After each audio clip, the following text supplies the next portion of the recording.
वाढदिवस कसा करावा, आपल्या नेत्याला साजेचा असा वाढदिवस झाला पाहिजे, तो म्हणजे समाज उपयोगी कामातून. कारण आपल्या नेत्याचं कर्तृत्व कसंही, आपण ज्या पक्षाचं काम करतो ते आदरणीय पवार साहेब यांनी सांगितलं की पवार साहेबांची शिकवण आपल्याला 90% समाजकार्य आणि 10% राजकारण. त्याच पावला पाऊल ठेवून आपल्या या भागाचं नेतृत्व आदरणीय बाळासाहेबजी पाटील काम करतात आणि या नेतृत्वाला साजेचा असा वाढदिवस या ठिकाणी या तालुक्यामध्ये, या मतदारसंघामध्ये, या सातारा जिल्ह्यामध्ये होत आहे. तो म्हणजे वृक्षारोपण, फळझाडे वाटप, आरोग्य शिबिर, रक्तदान शिबिर, अशा वेगवेगळ्या उपक्रमातून या ठिकाणी भव्य दिव्य असा या ठिकाणी वाढदिवस साजरा केलेला आहे. कारण आरोग्याचं महत्व काय आपण कोविडच्या काळात सर्वांनी पाहिलं. रक्तदानाचं महत्व काय, एका रक्ताच्या पिशवीने एका कुटुंबातला भाऊ वाचणारे, एका कुटुंबातला मुलगा वाचणारे, ते कुटुंब वाचणारे. म्हणजे सगळ्यात महत्वाच्या समस्या आपल्याला आजपर्यंत आपण कधी आरोग्याकडे पाहिलं नाही, पण आरोग्याच्या समस्या काय असतात, त्यामुळे आरोग्याच्या बाबतीत आपण काम केलं पाहिजे. त्याच हेतूने या ठिकाणी चांगल्या पद्धतीने वाढदिवस साजरा केला आणि आरोग्य शिबिर वेगवेगळ्या ठिकाणी घेतली. प्रत्येकाने, बऱ्याच जणांनी कोविडचा उल्लेख केला. कोविडच्या काळात सुद्धा आदरणीय पाटील साहेबांनी या भागामध्ये इतकं चांगलं काम केलं की माझ्या प्रत्येकाला त्या ठिकाणी मदत मिळाली पाहिजे. अन्नछत्राच्या माध्यमातून असू, किराणा किट असू, का त्या ठिकाणी रेमडेसिवीर इंजेक्शन असू, त्या ठिकाणी पोहोचवण्याचं काम केलं. आणि तुम्ही सर्व भाग्यवान आहे, तुम्ही सगळे भाग्यवान आहे. तुम्हाला असा नेता मिळाला हे तुम्ही सगळ्यात भाग्यवान आहे. त्याला भाग्य लागत तर कोणाच्या सहवासात राहायला मिळतं आणि आपण कोणाच्या सहवासात राहतो याला सुद्धा भाग्य असतो. आपण म्हणतो ना, दुर्गुणी माणसांच्या संगतीत गेल्यानंतर चांगले गुण आपल्यात येणार नाही, दुर्गुणच येणार आहे ना. आणि याला सुद्धा आपल्या बापदादाचे पुण्याही लागते, आपली मागच्या जन्माची पुण्याही लागते. कोणाच्या सहवासात राहिलं पाहिजे. आपले काही जुने पिढीतले लोक सांगतात आम्ही यशवंतराव चव्हाणांच्या सहवासात राहिलो, त्यांच्या बरोबर राजकारण केलं, महात्मा गांधींबरोबर राहिलो. म्हणजे त्यांच्या बरोबर राहण्याला भाग्य लागतं. तसं आपलं सर्वांचं भाग्य आहे की आपण अशा माणसाच्या नेतृत्वाखाली काम करतो.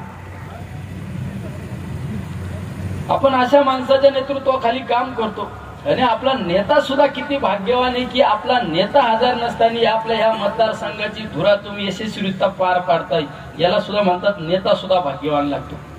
आणि मग बघत सांगितलं 24 तास 365 दिवस. बरेच आता एक राजकीय हेडलाईन झाली ताई सुनीलजी, कुणी नेता उठला का 24 तास 365 दिवस, संध्याकाळी 9 वाजता मोबाईल आणि संध्याकाळी नेता सापडावला का कोण खरखड आवाज होतो. एखाद्या कार्यकर्त्याला जर नेता कुठे तो सांगतो, मी सांगतो पण सांगू नका, अमुक अमुक ठिकाणी बसले, जरा पार्टी चालू आहे. पण आपला नेता खऱ्या अर्थाने 24 तास 365 दिवस तुम्हा आम्हाला सर्वांना मदत करण्याचं काम करतो. रात्री 2 वाजता अडचण आली तरी त्या कार्यकर्त्याचा फोन उचलून त्या कार्यकर्त्याला मदत करण्याचं काम केलं जातं. जरी टोल नाक्यावर गाडी अडवली आणि जर नेत्याला फोन केला तर नेता फोन करून सांगतो ती गाडी सोडा साहेब.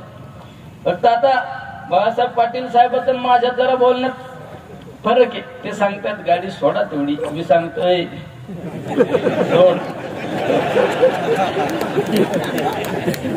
आमचं काम सारखंच आहे बऱ्याच वेळा. तर बऱ्याच जणांना सांगतो याच्यावर जायचं नाही.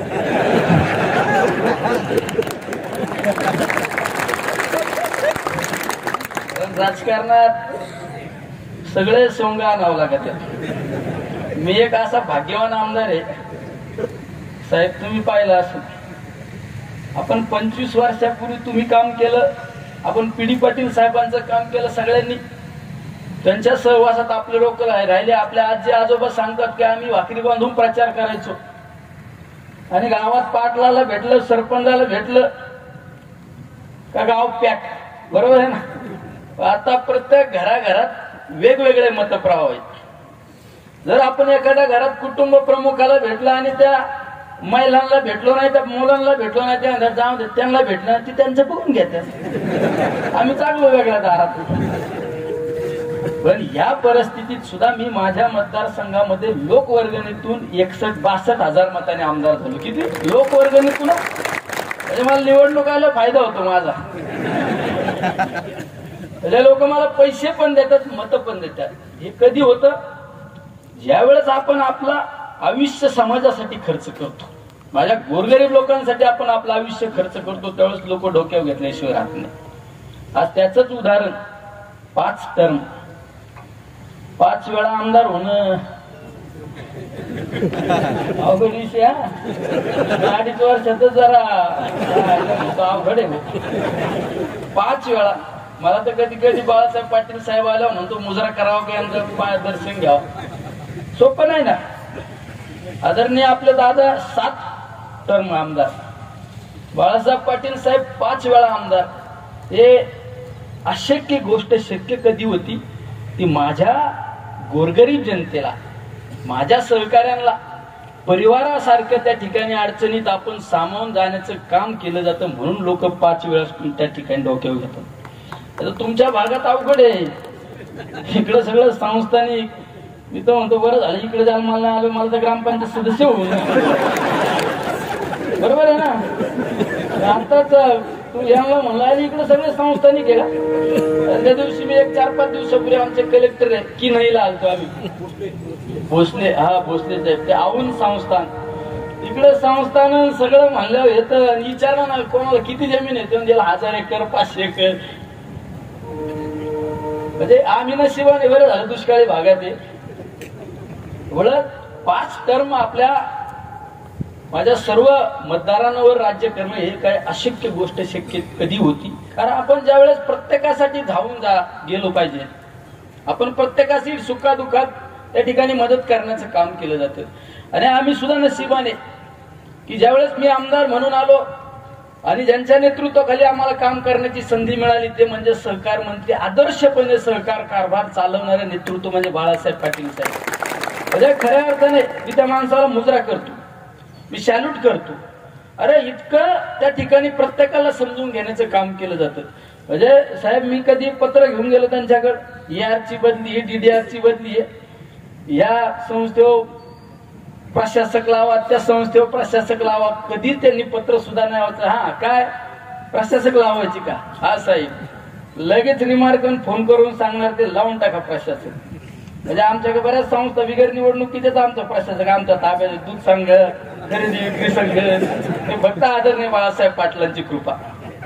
एवढं तुम्ही त्या दिवशी सांगितलं आम्हाला का वाढदिवसाला येता का?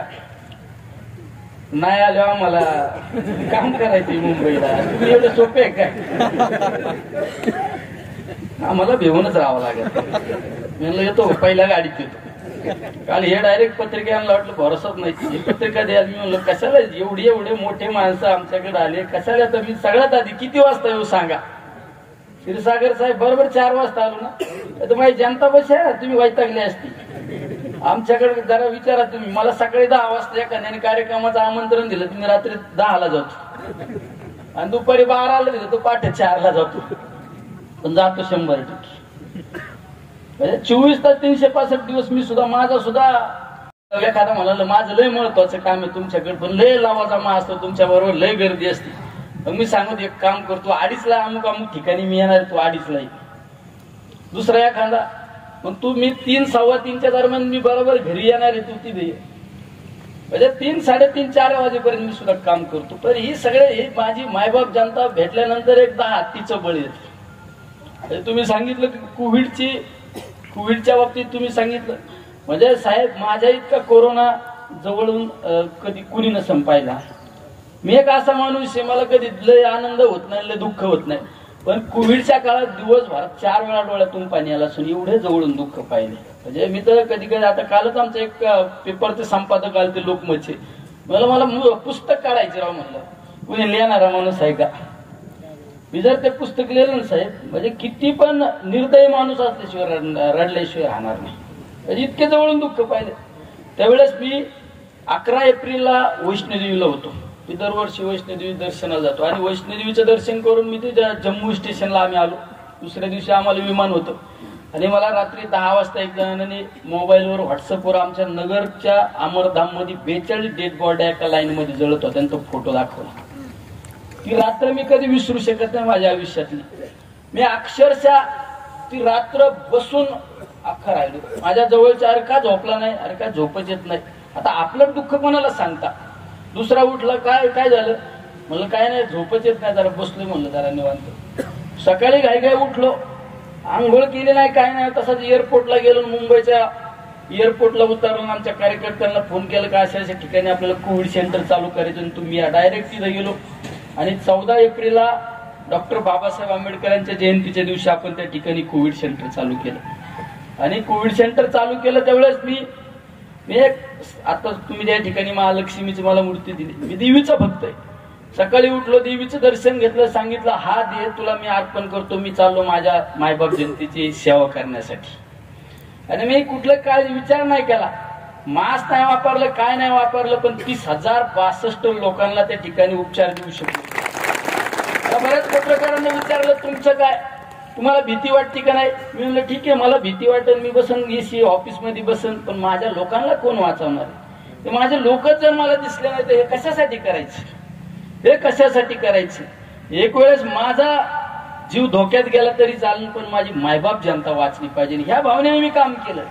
म्हणजे मी सुरक्षित राहण्यापेक्षा मी असुरक्षित असलो तरी चालेल, माझे लोक सुरक्षित झाले पाहिजे. म्हणजे आपल्या एक संबंधितलं पेशंट आहे आणि त्यांनी हट्ट धरला, 2 दिवस झाले म्हणतो ते निलेश लंकेच्या कोविड सेंटरला जायचं. आणि ते काय भाकर काय नाही काय नाही हॉस्पिटलमध्ये ऍडमिट केलं. आता साहेबांचा फोन आला म्हणलं कसं नाही म्हणता, पण मला दुसरी काळजी, आता मोठ्या घरचे पेशंट झाले, काय झालं तर का सीनच व्हायचा प्रॉब्लेम. पण छाती उदगड ठेवून साहेबांनी म्हणलं त्या साहेब पाठवलं. साहेबांनी कार्डियाक अँब्युलन्स मध्ये पाठवलं पेशंट. मी आपला कोविड सेंटरलाच बसलेला असो, एखाद्या जवारीच्या काहीतरी गावाच्या कट्ट्यावर बसलेला असो, मी ती अँब्युलन्स कार्डियाक आल्यावर घाई घाई लगेच आत शिरलो अँब्युलन्स मध्ये. त्यांचा पहिला मास्क काढला आणि माझ्या खिशात ते O2 ऑक्सिजन मीटर असायचं, ते लावलं, त्यांना भरला 72 ऑक्सिजन. म्हणलं हे आपल्या आरात पेशंट. 16 स्कोर होता साहेब. म्हणजे ते पेशंटला आज पण कराडचं पेठ होते, मला मागच्या वेळेस भेटायला आले. सगळे आजार होते पेशंटला, डायबेटीस होता, बीपी होता, म्हणजे अतिशोक्ती नाही, पण ते पेशंट माझ्या काल नसतं, वाचलंच नसतं, खरंच नसतं. म्हणजे त्याला जर मी इंजेक्शन ते डोस देत बसला असतो ना, ते रिॲक्शन होऊन गेला असतं.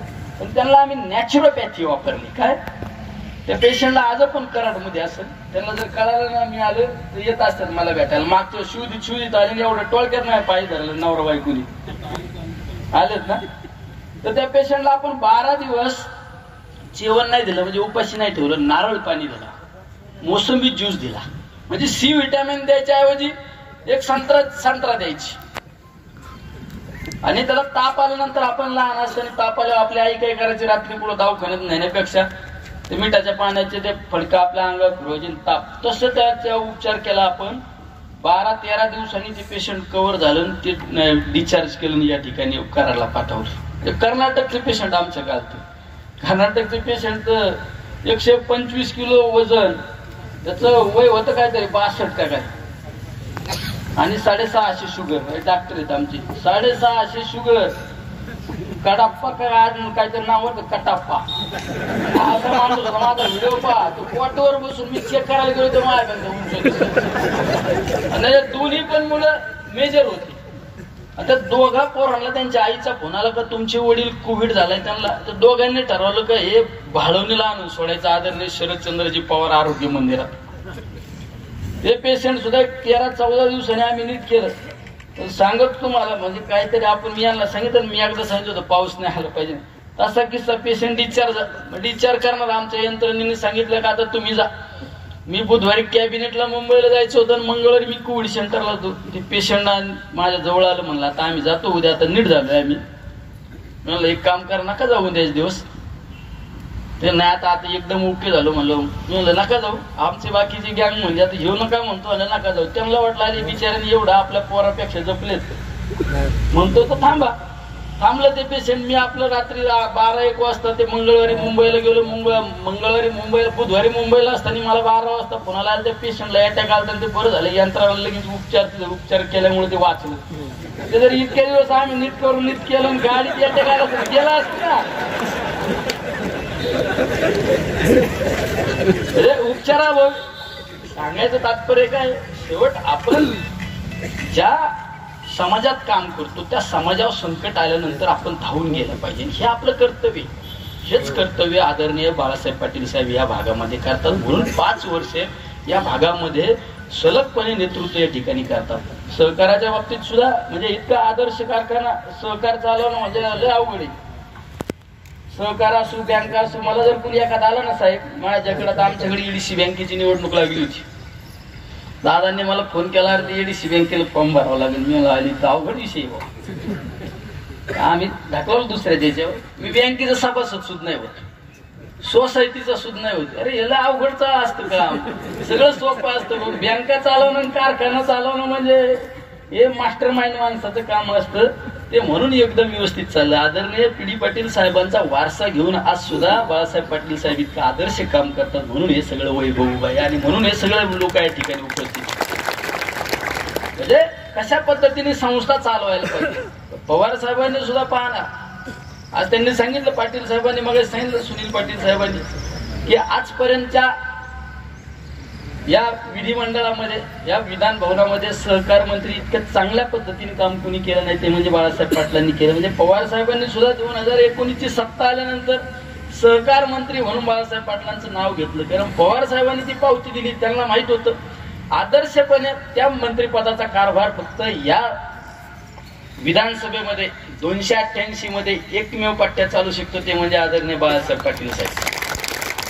म्हणजे इतकं आदर्श काम. म्हणजे तुम्ही लय भाग्यवान आहे. मला सुद्धा झालं असं वाटतं इकडलंच मतदार यादीत नाव टाकावं का ना.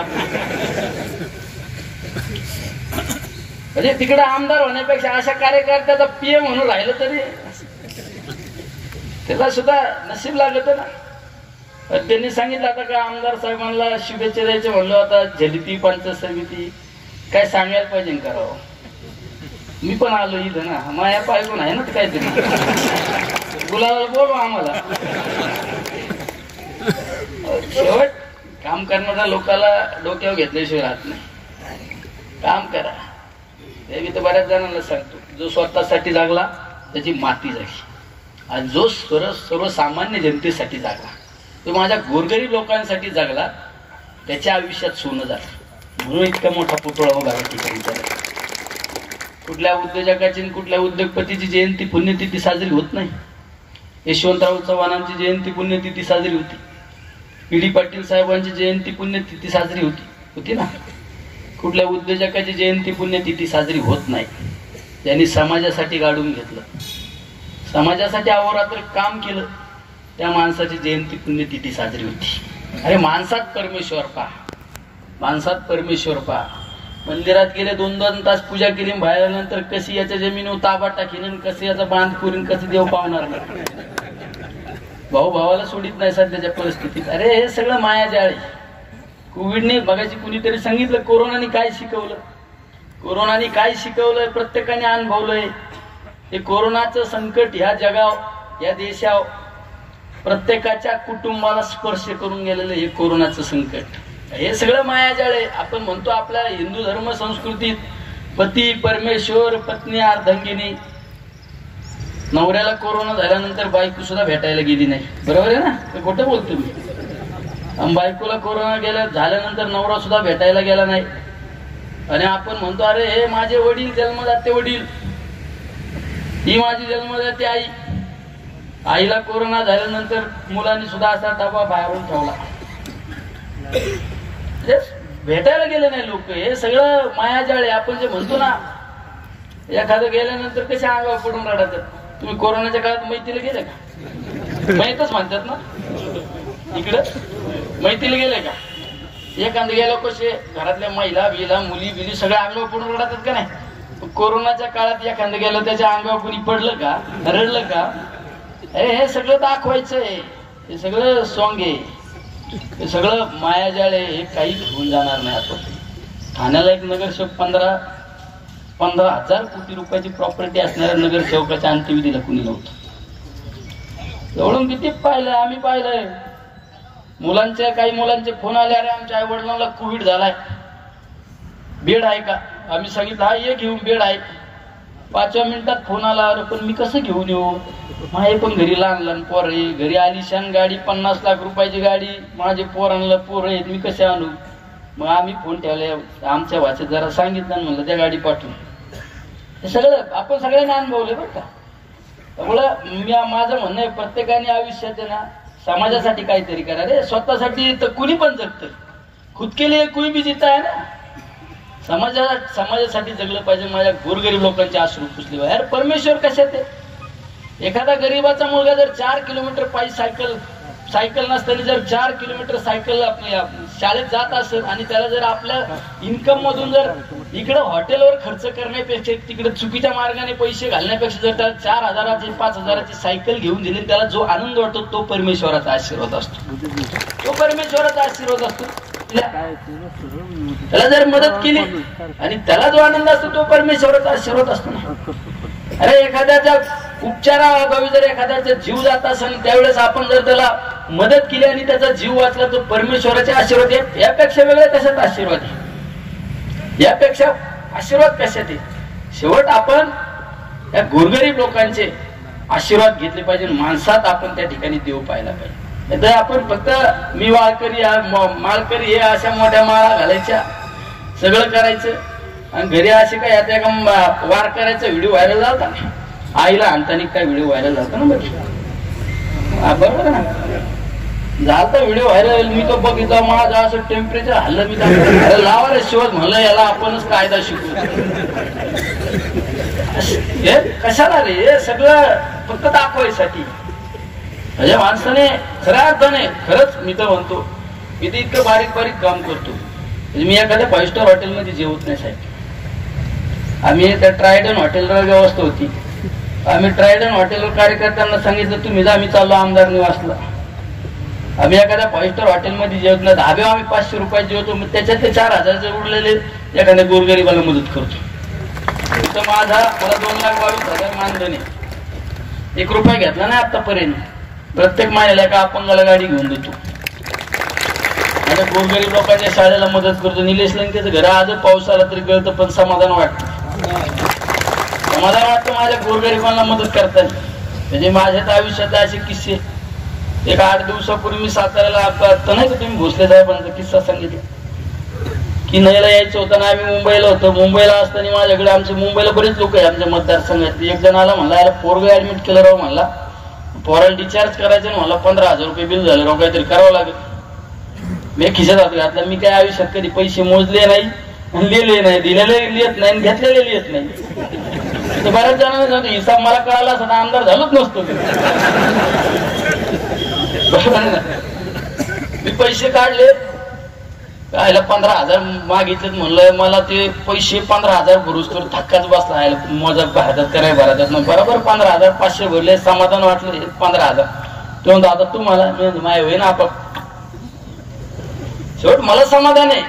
माझ्या खिशात 500 रुपये राहिल्याचं मला दुःख नाही, पण मला समाधान आहे त्याचं पोरग घरी सुखरूप घरी जाणार, हे समाधान आहे ना. हे सगळ्यात समाधान आहे. या सगळ्या बारीक सारीक गोष्टीचा विचार केला पाहिजे. म्हणजे आपण हे सगळं मोठ्या विश्वात गेल्यानंतर लोक मोठ्या कडे पाहतात. आपण जर आता मी जर ह्या हिंदीवर कडे बघून जर एखादा सायकलवाला जर जगला तर समाधान झोपून का? अरे आपल्याला हिंदीवर पाहिजे. मी कधी विमानात बसेल, पण आपण 4 व्हीलर मध्ये बसत असताना सायकलवाल्याकडे बघून जगा ना, समाधानी जगतो. हे कुछ आता नाही साथ. हे सगळं खाली हात सगळं सोडून जाणार आहे. आपण सगळं सोडून जाणार आहे, फक्त घेऊन जाणार आहे माझ्या गोरगरीब लोकांचे आशीर्वाद घेऊन जाणार आहे. आणि तेच काम खऱ्या अर्थाने आपल्या भागाचे नेते, नवे राज्याचे नेते आदरणीय बाळासाहेब पाटील साहेब या ठिकाणी करतात. म्हणजे इतकं आदर्श काम. म्हणजे मी तर म्हणतो आजही एखादा सर्वसामान्य कार्यकर्त्यासारखं त्या ठिकाणी वागणूक आपल्या नेत्याची या ठिकाणी, म्हणजे कुठलीही डोक्यात हवा न जाऊन देता, कुठलाही ग निर्माण न होऊन देता आजही कार्यकर्ता म्हणून काम करतात त्या ठिकाणी. आता बऱ्याच वेळा ग्रामपंचायत सदस्य जरी झाला तर दुसऱ्या दिवशी त्याचं राहणीमान बदलत. दुसऱ्या दिवशी लगेच हातात ब्रासलेट, गळ्यात सोन्याच्या चैनी, लगेच अँड्रॉइड मोबाईल हातात. अरे गुरामागे जात होता पण लगेच बोलायची भाषा सुद्धा सुशिक्षित होती. हा येतोय तर थँक्यू थँक्यू. अरे काय तो गुरामागे जात होता. लगेच ड्रायक्लिनिंगला कपडे. बघा तुम्ही आज पण आपल्या नामदार साहेबांकडे पहा तुम्ही, आजही कार्यकर्ता म्हणूनच त्या ठिकाणी जगतात आणि कार्यकर्ता म्हणूनच वागतात. म्हणजे कुठल्या मनात ग निर्माण नाही झाला का मी मंत्री झालो. तुम्ही पाहिलं त्यांना, तुम्ही ज्यावेळेस आमदार नसताना पण तुम्ही पाहिलं, आमदार झाल्यावर पाहिलं आणि नामदार झाल्यावर पण पाहिलं, काही फरक वाटला? तुम्ही आमच्या वेळेस जवळून राहिले ना का वाटलं? खरं सांगा ना. अरे नाही तर हल्ली राजकारणात राजकारण लय अवघड आहे. आमच्याकडे बघून तर आता लय तरुणांना वाटतं मी सुद्धा आता आमदार होत असतो, मी सुद्धा आता झेडपीला. तर आमच्याकडे एवढी यादी लागली, माझ्या बरोबर गाडी 4-5 आली तर सगळे इच्छुकच उमेदवार गाडी घेऊन आज येताना सुद्धा माझ्या बरोबर 5-6 जण असतात, काही 7-8 जण त्याच्याकडे निम्मे इच्छुक आहे झेडपीला पंचायत समितीला. तरी निम्म्यांच्या आम्ही बरोबर आरक्षणाची विकेट उडवली. प्रत्येकाला वाटतं अरे आपण सुद्धा राजकारणात आलं पाहिजे. हे एवढं दिसतं एवढं सोपं आहे का? लय अवघड, खरंच अवघड आहे पण आनंद आहे. हे समाजासाठी या राजकीय सत्तेचा जर वापर केला तर आनंद आहे, यापेक्षा वेगळा कुठलाच आनंद नाही. पण सत्ता फक्त स्वार्थासाठी जर वापरायची म्हणलं तर हे दुःख आहे, हे दुःख आहे. तुम्ही सांगितलं मग अशी इडीविडीच हे थोड्या दिवशी, हे थोड्या दिवशी हे मावळत असतो विषय, नका काळजी करू तुम्ही. हे मी म्हणणारे भले भले गेले. ईडीच्या बाबतीत तुम्हाला जर किस्सा सांगितलं तुम्ही हसता. ज्यांनी विधानसभेच्या टायमाला फॉर्म भरायला अकाउंट खोललं,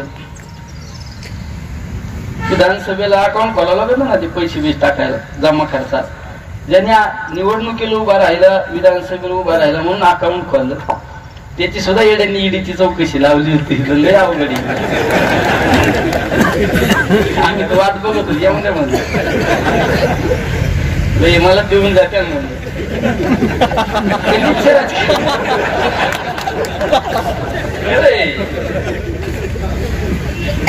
घरात सांगितलं जर तुझ्याकडे आले हे सगळं बघितलं तुला नक्की देऊन जाते, मीच वाट बघत होतो. माईला काढता येते आपण म्हणलं येऊन द्या. गलिच्छ राजकारण म्हणजे चुकीच्या पद्धतीचा अंत हा वाईट होतो. आपण सुद्धा आपण लहान असताना काही गावात चुकीच्या पद्धतीने गावात त्या ठिकाणी वागणूक केली, लोकांवर दहशत केली, दादागिरी केली, त्यांचा काही अंत झालाच. आपण नाही का आपण लहान आल्याचं इतकं काळ होता राव, लय भयान काळ होतो म्हणतो आपण. लय त्यांच्याकडे राजे महाराजासारखं होतं सगळं, इकडं आहे व राजे महाराज. आज काय म्हणजे ज्यांनी चुकीचा वापर केला त्यांचा अंत सुद्धा वाईट होतो. आता तुम्ही सांगितलं काहीतरी एवढ्यात काहीतरी भविष्य सांगितलं का? आता त्यांनी ते वेगळंच भविष्य सांगितलं. याच्यातच अजून आमदार झालो का नाही म्हणून मला कळणार तर हे मंत्री झालो तुझ्याला व्हायचं. हा याच्यातच बरं आहे समाधानी.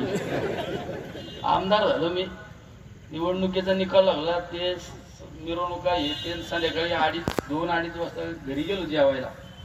आता घरच्या आम्ही घरी 4-4 महिने जेवायलाच नसतो. घरी घरच्या वाटायला आमदार झाला मला आलं पाहिजे माझ्या बरोबरच जण होतो. घरी गेलो जेवायला आणि ज्या दिवशी का आमदार झालो त्या दिवशी पाऊस झाला, नेमकं माझ्या ताटातून पाणी गाळालं. आणि नंतर सगळे उठून गेले. मी झोपायला गेलो आपल्या तिथं, म्हणजे आमचं गेस्ट हाऊस आहे तिथं. मी 10 मिनिट एकटा विचार करायला खरंच आपण आमदार झालो का काय,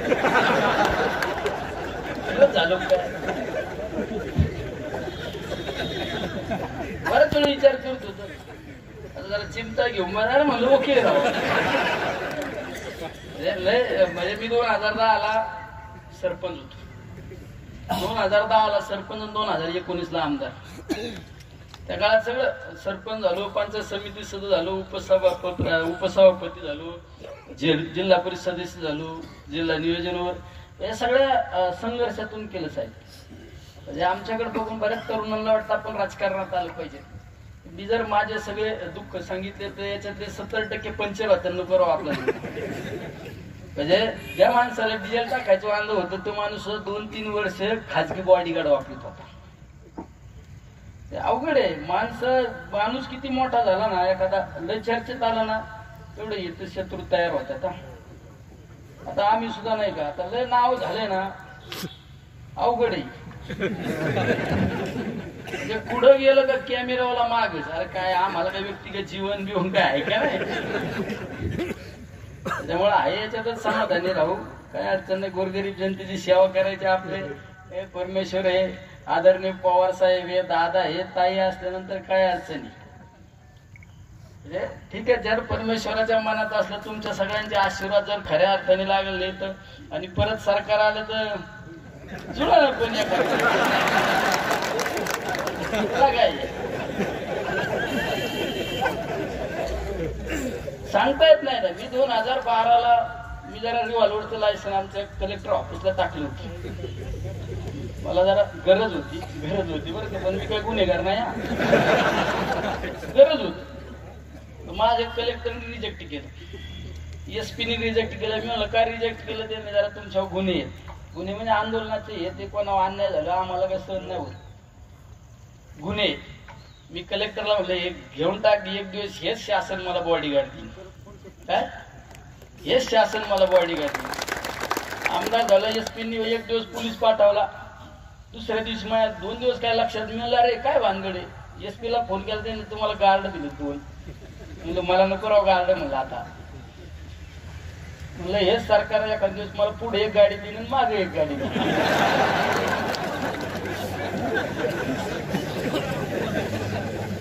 त्यामुळं असं काम कर, आनंदाने काम करत राहायचं, सर्वसामान्यांसाठी काम करायचं, लोकांचा दुवा घ्यायचा सगळ्यात महत्वाचं. आपण किती संपत्ती कमावली, किती सत्ता कमावली, यापेक्षा माझ्या गोरगरीब लोकांचे किती अश्रू पुसले हे सगळ्यात महत्वाचे. आणि ते काम खऱ्या अर्थाने आम्ही राजकारणात या ठिकाणी करतो. आमच्या नेत्यांची शिकवणी आदरणीय पवार साहेबांची. 90% समाजकार्य, 10% राजकारण. त्यांनी सांगितलं आता उलट करायला पाहिजे. शेवट समाजकारणात जी ताकद आहे ती कशातच ताकद नाही. माझा मतदारसंघ तर आदरणीय अण्णासाहेब हजारेंचा मतदारसंघ. पद्मभूषण अण्णासाहेब हजारे आणि पद्मश्री पोपटराव पवारांचा, दोघात मला राहावं लागत. आणि दोघं माझे चाहते ना, म्हणजे दोघांकडे मी जेवायच्या टायमाला गेलं तर पहिले मला हाताला धरतात आणि आज चल पहिले जेव घाल, पहिलं जेव तू निस्ता उपाशी जिंकतो म्हणतात. त्यांचं सुद्धा मन जिंकणं गरजेचं असतं. आदरणीय पवार साहेबांचं नेतृत्व माझ्यासारख्या एका छोट्याशा कार्यकर्त्याच्या घरी 2दा येऊन गेले. म्हणजे माझ्यासाठी आयुष्यातला सगळ्यात मोठा क्षण येतो. असे लोक आपल्याला प्रेम करतात, हे सगळ्यात महत्वाचं. आज तुमच्यासारख्यानी या ठिकाणी मला बोलवलं म्हणजे मी भाग्यवान आहे. खरं या व्यासपीठावर तुम्ही मला बोलवलं, माझ्या हाताने फळ झाडाचं वाटप ठेवलं, मी खरं भाग्यवान आहे. खरं तुम्ही जसे भाग्यवान मी पण भाग्यवान. आणि इतक्या मोठ्या माणसाच्या असतील. मी लहानपणी फक्त पेपरला वाचत होतो. पी डी पाटील साहेब, यशवंतराव चव्हाण साहेब, बाळासाहेब पाटील साहेब यांचे नाव मी पेपरला वाचत होतो. आणि त्यांच्या व्यासपीठावरून त्यांच्या वाढदिवसाला मला येण्याचा योग आला. हे सुद्धा माझ्या पूर्वजांचं, माझ्या आई वडिलांचं पूर्ण मला या ठिकाणी कामाला आलं, म्हणून या ठिकाणी व्यासपीठावर आलं. कर्तृत्वान माणसाच्या, नेतृत्वान माणसाच्या, दातृत्वान माणसांच्या व्यासपीठावर बसण्याची संधी मिळणं हे सुद्धा भाग्य असतं. आणि हे भाग्य तुमच्या सगळ्यांमुळे या ठिकाणी मिळालं. त्यामुळे या कधी ऋणातून मुक्त होऊ शकत नाही. त्यामुळे या ठिकाणी अधिकचा वेळ घेत नाही, कारण पावसाला यांनी सांगितल्याप्रमाणे थांबवलं आपण. आपल्यात सुद्धा आहे.